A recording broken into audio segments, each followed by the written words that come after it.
और चलिए अब आपको सीधे न्यूज रूम ये चलते हैं, जहां मेरे सहयोगी विवेक और आयुषी आपको दिखाएंगे 60 सेकंड में न्यूज। बिल्कुल देखिए, राजस्थान में एक बार फिर से बीजेपी ने एमपी और छत्तीसगढ़ का मॉडल अपनाते हुए सीएम के तौर पर एक चौंकाने वाला फैसला किया है। भजन लाल शर्मा को राजस्थान का नया मुख्यमंत्री बनाया गया है।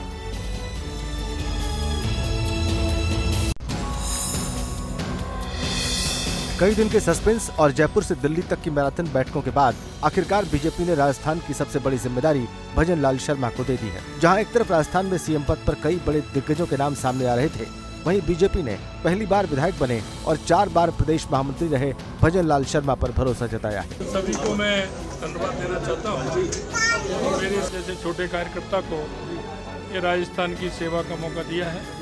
राजस्थान में इस बार बीजेपी ने 2 डिप्टी सीएम बनाए हैं, जिसमें पहला नाम दिया कुमारी है, तो वहीं दूसरा डिप्टी सीएम प्रेमचंद बैरवा को बनाया गया है। इसके अलावा वासुदेव देवनानी को राजस्थान विधानसभा का स्पीकर बनाया गया है। खुश हूँ और बहुत धन्यवाद देती हूँ कि मुझे ये जिम्मेदारी सौंपी और एक साथ मिलकर हम लोग काम करेंगे। 15 दिसंबर को भजन लाल शर्मा मुख्यमंत्री पद की शपथ लेंगे। दिया कुमारी और प्रेमचंद बैरवा उप मुख्यमंत्री पद की शपथ लेंगे। शपथ समारोह को भव्य बनाने के लिए कार्यकर्ता जुट गए हैं।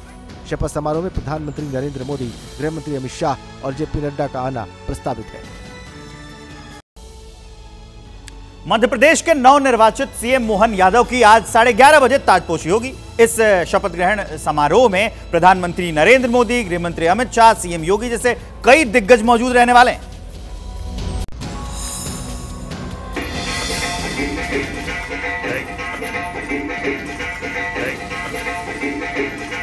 मध्य प्रदेश में बीजेपी ने सीएम पद के लिए नए चेहरे मोहन यादव का नाम चुना है। आज मोहन यादव राज्य के नए मुख्यमंत्री के रूप में शपथ ग्रहण करेंगे। उनके साथ दोनों डिप्टी सीएम जगदीश देवड़ा और राजेंद्र शुक्ला भी शपथ लेंगे। वहीं मध्य प्रदेश में आज होने वाले शपथ समारोह की व्यवस्था खुद कार्यवाहक सीएम शिवराज सिंह चौहान देख रहे हैं। गरिमापूर्ण समारोह में मेरी ड्यूटी है कि सब व्यवस्थाएं ठीक हो, इसलिए मैं देखने आया हूँ। बता दें कि शपथ ग्रहण समारोह में बीजेपी के तमाम दिग्गज नेता शामिल होने वाले हैं। प्रधानमंत्री मोदी, केंद्रीय गृह मंत्री अमित शाह, बीजेपी के राष्ट्रीय अध्यक्ष जेपी नड्डा की उपस्थिति में सीएम पद की शपथ लेंगे। इनके अलावा 6 राज्यों के मुख्यमंत्री, यूपी के सीएम योगी आदित्यनाथ, महाराष्ट्र के सीएम एकनाथ शिंदे, गुजरात के सीएम भूपेंद्र पटेल, नागालैंड के सीएम नेफ्यू रियो, मेघालय के सीएम कोनराड संगमा, मणिपुर के सीएम एन बीरेन सिंह भी इस शपथ समारोह में शामिल होंगे। भव्य शपथ समारोह में मंच पर बीजेपी के दिग्गज एकजुटता का संदेश देंगे। इधर छत्तीसगढ़ में जो शाम 4 बजे से मुख्यमंत्री का शपथ ग्रहण समारोह शुरू होगा, जिसके लिए मंच सज चुका है। तैयारियां लगभग पूरी हो चुकी है। विष्णु सहाय छत्तीसगढ़ के 4थे सीएम के रूप में शपथ लेंगे। छत्तीसगढ़ की कमान आज से आदिवासी नेता विष्णु साय के हाथों में होगी। वो आज राज्य के 4थे मुख्यमंत्री के तौर पर शपथ लेंगे। इसके साथ ही अरुण साव और विजय शर्मा बतौर डिप्टी सीएम पद की शपथ लेंगे। रायपुर के साइंस कॉलेज मैदान में शपथ ग्रहण की भव्य तैयारियां की गई हैं। मंच तैयार है, इंतजार है तो अब बस शपथ ग्रहण का। कहा यह जा रहा है कि एक बड़ा कार्यक्रम होगा और ऐसा कार्यक्रम जो इससे पहले जब भी शपथ ग्रहण हुआ है तो इस पैमाने पर नहीं हुआ है। इस तरीके की बातें कही जा रही हैं। बड़े बड़े इस तरीके के पंडाल बनाए जा रहे हैं, जहां पर कार्यकर्ताओं के बैठने के लिए कुर्सियां लगाई जा रही हैं। लिहाजा बड़ी संख्या में पुलिसकर्मी, सुरक्षा बल यहाँ पर तैनात हैं। देश की कई राजनीतिक हस्तियां इस शपथ ग्रहण समारोह की साक्षी बनने वाली हैं। प्रधानमंत्री नरेंद्र मोदी, गृह मंत्री अमित शाह, बीजेपी अध्यक्ष जेपी नड्डा, केंद्रीय मंत्री नितिन गडकरी, यूपी के सीएम योगी आदित्यनाथ, महाराष्ट्र के सीएम एकनाथ शिंदे और डिप्टी सीएम देवेंद्र फडणवीस के साथ ही गुजरात के सीएम भूपेंद्र पटेल इस शपथ ग्रहण समारोह में शामिल होंगे। विधानसभा चुनाव में मिली करारी हार के बाद विपक्ष अब ईवीएम पर सवाल उठाने लगा है और वो सवाल करने लगा है कि ईवीएम में कोई गड़बड़ी तो नहीं है। तो ऐसे में सवाल ये उठता है कि लोकसभा के जब चुनाव होने वाले हैं तो चुनाव से पहले ही विपक्ष ने हार मान ली है। हिंदी हार्टलैंड में बीजेपी की जबरदस्त जीत ने विपक्ष को सोचने पर मजबूर कर दिया है। हताशा इस कदर है कि ईवीएम को दोष देने के अलावा कुछ और बचा नहीं है। सपा प्रमुख अखिलेश यादव ने अपने एक्स हैंडल पर लिखा है, ईवीएम को लेकर जनता के मन में शंका होने से देश का लोकतंत्र कमजोर हो रहा है। बैलेट पेपर से चुनाव लोकतंत्र में विश्वास की पुनर्स्थापना के लिए जरूरी है। तकनीक के माध्यम से घपलों, घोटालों की खबर आम बात हो गई है, तो फिर ईवीएम शक के घेरे से बाहर कैसे हो सकता है। देश में ईवीएम को लेकर एक जनमत कराने की आवश्यकता है। इधर कांग्रेस ने भी चुनाव की निष्पक्षता और इलेक्शन कमिश्नर के चयन पर सवालिया निशान लगाए हैं। एक समय था जब ईसी इलेक्शन कमीशन का मतलब था इलेक्टोरल क्रेडिबिलिटी, आज इसी का मतलब बन गया है इलेक्शंस कॉम्प्रोमाइज। अपनी मर्जी का मुख्य चुनाव आयुक्त लगाएंगे और अपनी मर्जी से मनमानी कर हार जीत करवाएंगे। प्रजातंत्र पर शायद ये सबसे बड़े हमलों में से एक है जो मोदी सरकार ने पिछले 9 साल में किया है। 17 और 18 दिसंबर को अपने संसदीय क्षेत्र वाराणसी के दौरे पर होंगे प्रधानमंत्री मोदी। 20 दिसंबर को पीएम मोदी से मिलेंगी पश्चिम बंगाल की सीएम ममता बनर्जी। अमित शाह पर राहुल गांधी का पलटवार, कहा अमित शाह को इतिहास की जानकारी नहीं।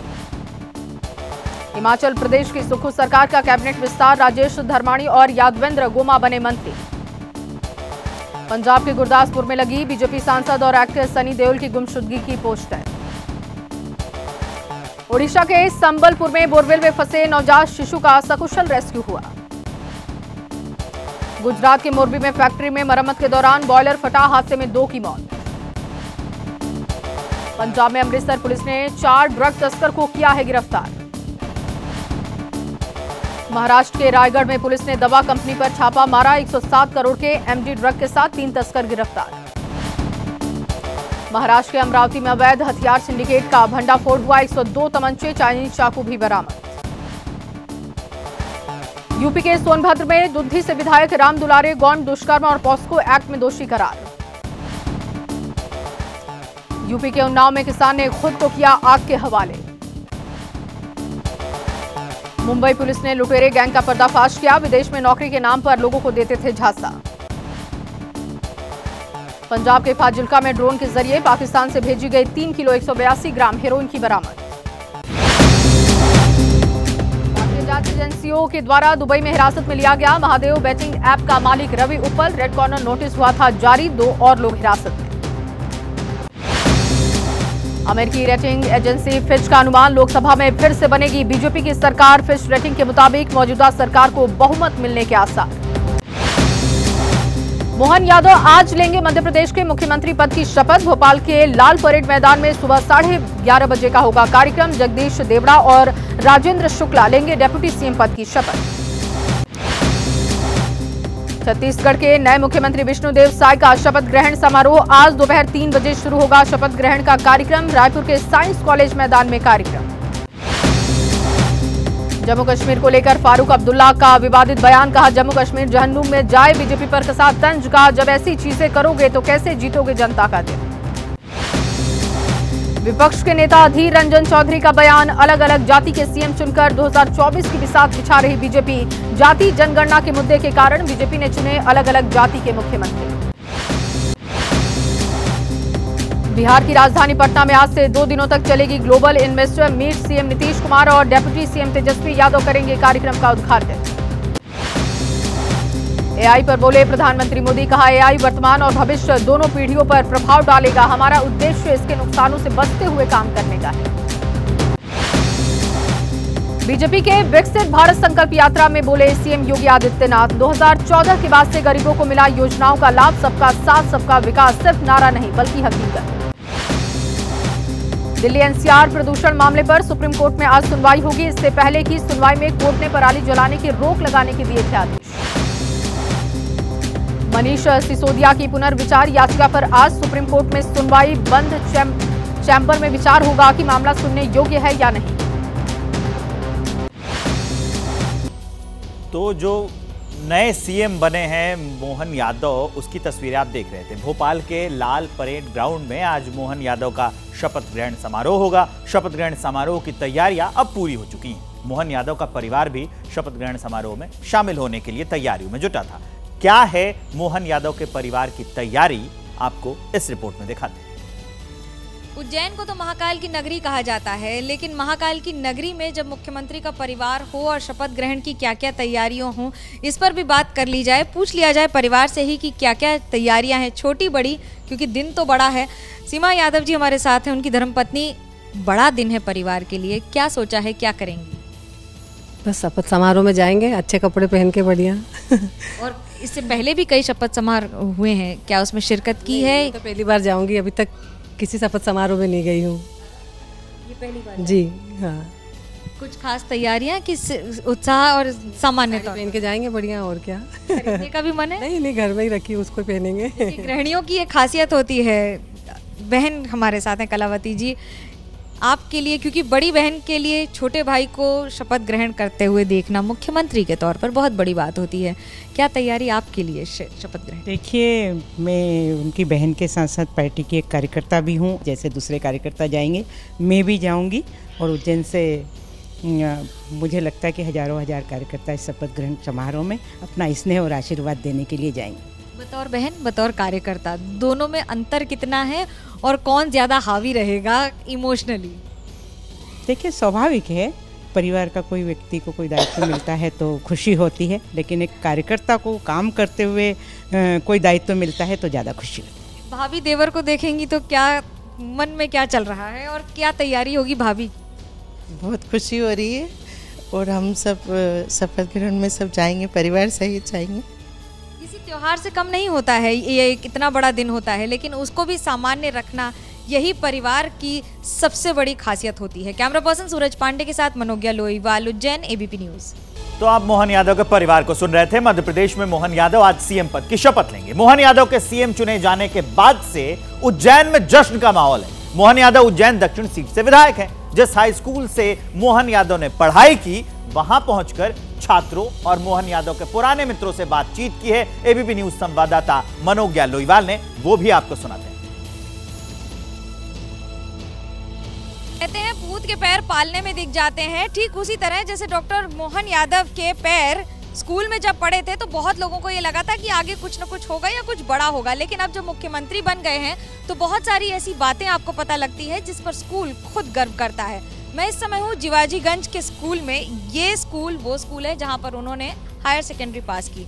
बड़ी बात इसलिए हो जाती है क्योंकि वो पूर्व छात्र हो जाते हैं और उसके बाद हमारे विद्यालय के गौरव हो जाते हैं। लेकिन बात करने के लिए वो लोग हैं जिन्होंने कभी समय बिताया है या साथ में पढ़ाई की है। जगदीश पांचाल जी, वो दर्शकों का समय बिताया है, वो कौन सी ऐसी बात है जब कृष्ण बनकर उन्होंने कयामत कर दी थी? कयामत तो वो हमेशा आतताइयों के लिए करते रहे हैं, और ये उनके बाल्यकाल का ही एक विलक्षण लक्षण है जो उन्होंने प्रस्तुत किया। वाकया ये था मैम कि जैसा कि गणेश उत्सव की झांकियाँ बनती है, उसी झांकी में भगवान श्री कृष्ण के उस सुदर्शन रूप में झांकी में बने हुए थे अपना, क्योंकि वो महानाट्य के भी विधा है। वीर विक्रमादित्य के महानाट्य में भी उन्होंने नाट्य किया है, तो वो नाट्य की प्रस्तुति दे रहे थे। कुछ आतताई लोग, विघ्न संतोषी लोग उस कार्यक्रम को बिगाड़ने जब आए तो हम सब लोग तो उनसे जूझ ही रहे थे, लेकिन स्वयं वो भी जब आए तो आतताइयों का संहार किया। ये एक बहुत ऐतिहासिक घटना है। कई बार ऐसा होता है, आप प्रिंसिपल हैं, स्कूल की पूरी वेशभूषा कायाकल्प करने में लगे हुए हैं, क्या सबसे कहेंगे अभी मुख्यमंत्री जी हमें ये भी देख लीजिए? बड़ा गौरव का विषय है कि माननीय जो हमारे हैं विद्यालय के पूर्व छात्र हैं और आज हमारे पूरे प्रदेश के मुख्यमंत्री के रूप में आए हैं, तो निश्चित रूप से ये जो धरा है, जो कैंपस है, मेरे ख्याल से सबसे ज़्यादा खुश वाला कैंपस अगर आपको अभी कहीं मिलेगा तो वो शायद यहीं मिलेगा। आप हमारे छोटे छोटे बच्चे जो खेल रहे हैं, ये बाल कैबिनेट के सदस्य हैं, तो आज मुझे ऐसा लग रहा है कि जब उस समय की जो बाल कैबिनेट रही होगी वहाँ से हमारे मुख्यमंत्री चले जाते हैं, तो आज हमारे ये जो बच्चे खड़े हुए हैं, बच्चे बाल कैबिनेट का हिस्सा है। यानी कि स्कूल में इलेक्शंस होते हैं और उसमें अलग अलग कमिटीज़ बनती हैं, कोई पर्यावरण की कमेटी है, कोई होम की कमेटी है, लेकिन चौहान साहब ये बताइए कि कौन सी ऐसी बात है जो उनको अलग कर देती है? उनके क्या शुरू से राजनीतिक का मतलब भूत चढ़ा हुआ था और बचपन से हम साथ रहे हैं, यहाँ पे पढ़े में भी साथ में, कॉलेज में पढ़े, विद्यार्थी परिषद के जॉइंट सेक्रेटरी रहे, फिर अध्यक्ष भी रहे। अभी आप क्या देखते हैं, जब स्कूल की तरफ से देखते हैं तो कैसा महसूस करते हैं? बहुत अच्छा लग रहा है, और जो हमारे कैबिनेट मंत्री जी बने हैं, मुख्यमंत्री जी, बहुत हमें खुशी की बात है और गौरवान्वित हैं कि हम बाबा महाकाल की नगरी में हमें मुख्यमंत्री मिला। बहुत अच्छी बात, और मैं उनको बधाई भी देता हूँ। क्या कहेंगे? सबसे पहले तो हमारे विद्यालय के लिए बड़े गौरव की बात है, और उज्जैन को पूरे मध्य प्रदेश का जो नेतृत्व मिला है, हम बहुत ही खुश हैं, प्रसन्न हैं। आपको क्या कैसा महसूस हो रहा है अभी ये पूरा देखते हैं कि मुख्यमंत्री हमारे स्कूल से हैं? हमें बहुत उत्साह है और हम बहुत खुश है कि हमारे स्कूल में पढ़कर निकल चुके हैं वो। आप क्या कहेंगे? स्कूल के लिए ये कहना चाहेंगे कि स्कूल के लिए बहुत गौरव का पल है, कि जो विद्यालय के पूर्व छात्र रहे और आज जो है माननीय मुख्यमंत्री के रूप में वो शपथ लेने वाले हैं, हम बाबा महाकाल से यही प्रार्थना करते हैं कि वो इसी प्रकार से जो है देश क्या देंगे अपने मुख्यमंत्री को, यहाँ से क्या कहेंगे, स्कूल आइए। जी, मैं मुख्यमंत्री जी को ये संदेश देना चाहूँगा कि आपके शासनकाल में मध्य प्रदेश की तरक्की हो और विकास की ओर हमेशा स्कूल बुलाने के लिए क्या कहिएगा? जी बिल्कुल, सादर आमंत्रित हैं, बिल्कुल स्कूल आइए, उनका स्कूल है ये, हम स्वागत करेंगे और हमें बहुत खुशी है कि वो मुख्यमंत्री बने, उन्हें बहुत बहुत बधाई, शुभकामनाएं। देखिए, आदमी अपने किसी भी पद पर चला जाए जीवन में, लेकिन जब अपने स्कूल आता है ना तो फिर से बच्चा बन जाता है। वो कहते हैं ना, child is the father of man. लेकिन क्या इस बार अपने स्कूल की तरफ पलट कर देखेंगे? कैसे देखेंगे और क्या करेंगे, ये अगले कुछ दिनों में ही पता लग जाएगा। कैमरा पर्सन सूरज पांडे के साथ मनोज्ञा लोईवाल, उज्जैन, एबीपी न्यूज। तो मध्य प्रदेश का सीएम बनने से पहले उज्जैन मोहन यादव का कार्य क्षेत्र रहा है। उन्होंने उज्जैन से पीएचडी की पढ़ाई की है। यूनिवर्सिटी में पढ़ाई के दौरान मोहन यादव कैसे थे, विक्रम यूनिवर्सिटी में लोगों से बात की हमारी संवाददाता मनोज्ञा लोईवाल ने, आप भी सुनिए। मध्य प्रदेश के मुख्यमंत्री ने जहां से पढ़ाई की है, उस यूनिवर्सिटी के लोग क्या सोचते हैं, वहां के छात्र, वहां के प्रोफेसर, वहां के वीसी और यहाँ तक कि वो लोग जिन्होंने उनके साथ किसी न किसी स्थिति में काम किया है। मैं इस समय हूँ उज्जैन की विक्रम यूनिवर्सिटी में। विक्रम यूनिवर्सिटी का इतिहास दशकों पुराना है। पिछली सदी से लेकर अभी तक इसने कई ऐसे छात्र दिए हैं, लेकिन शायद ये पहली बार होगा जब कोई मुख्यमंत्री दिया है मध्य प्रदेश का। वीसी साहब हमारे साथ हैं, अखिलेश पांडे जी। कितना महत्वपूर्ण और कितनी बड़ी बात हो जाती है ये किसी भी यूनिवर्सिटी शहर के लिए? आज खास तौर से विक्रम विश्वविद्यालय के लिए तो एक बहुत ही गौरवशाली क्षण है जब उसका एक एलुमनाई इस ऊंचाई तक पहुंचा है। मैं पूरे परिवार की तरफ से सबसे पहले तो उनको बधाई देता हूं। मेरा उनका जो इंटरेक्शन शुरू हुआ वो 3 साल पहले, जब मैंने यहाँ पे कुलपति पद का दायित्व संभाला। मैं उनसे कई बार मिलने गया। मैं 2-3 चीज़ें उनके बारे में कहना चाहूँगा। एक बात तो ऐसी है कि जो नई शिक्षा नीति लागू हुई, सबसे पहले वो इतने प्रभावी तरीके से उन्होंने नई शिक्षा नीति मध्य प्रदेश में सबसे पहले लागू की। पूरे देश में सबसे पहले नई शिक्षा नीति यहीं लागू हुई और आज तीसरा बैच चल रहा है और बहुत सारी उसमें स्टैंडर्डाइजेशन भी हुआ और सारी चीज़ों में वो लगातार विश्वविद्यालय कुलपतियों के साथ वो खड़े रहे। अभी उनके ही प्रयास से विक्रम विश्वविद्यालय एक पहला ऐसा विश्वविद्यालय है जिसने कृषि अध्ययनशाला, उन्होंने इस क्षेत्र में कृषि का बहुत बड़ा योगदान है और मध्य प्रदेश सरकार ने 3 बार लगातार कृषि कर्मण अवार्ड जीता।